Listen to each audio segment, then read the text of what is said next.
আগের বছর অ্যাক্সিডেন্ট হয়েছিল? বেশ। 6 ফেব্রুয়ারি। ঠিক আছে। তারপরে মনে করলেন কিছুদিন তো ট্রিটমেন্ট ঠিকই চললো। তারপর ডাক্তারবাবু বললেন আর ওষুধ লাগবে না, ড্রেসিং খালি করুন। পেনশন মলম দিল, ওই পেনশন মলম লাগাচ্ছিলাম কিন্তু ঠিক হলো না। ভালো নেই না।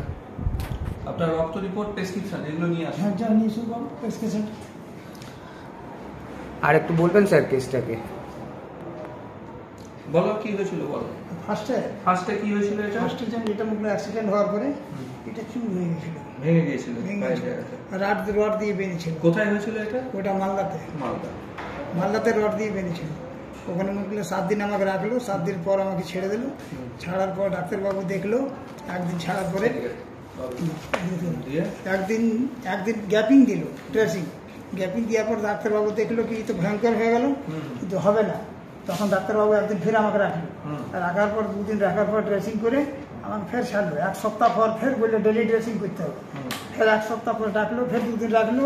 তবে লাইনে এলো, বলে আর অপারেশন করতে হবে না, বলছিল ছোটখাটো একটা অপারেশন করতে হবে। তারপরে মনে করলেন ঠিক হয়ে গেল। ওই বললো কি এটা ওগুলো লাগান, ড্রেসিং করুন, আর কিছু করতে হবে না। তারপর আস্তে আস্তে ড্রেসিং করে ভরে গেল। কিন্তু এখান থেকে কি রস পুঁজ বেরোতেই থাকলো? না, কিছু না, সেটা বেরোচ্ছিল না, কিছু বেরো। কিন্তু এই ঘাটা শুকোয়নি, এই অবস্থায় থেকে গেল। 1 বছর থেকেই আছে। হ্যাঁ, 1 বছর থেকে আছে।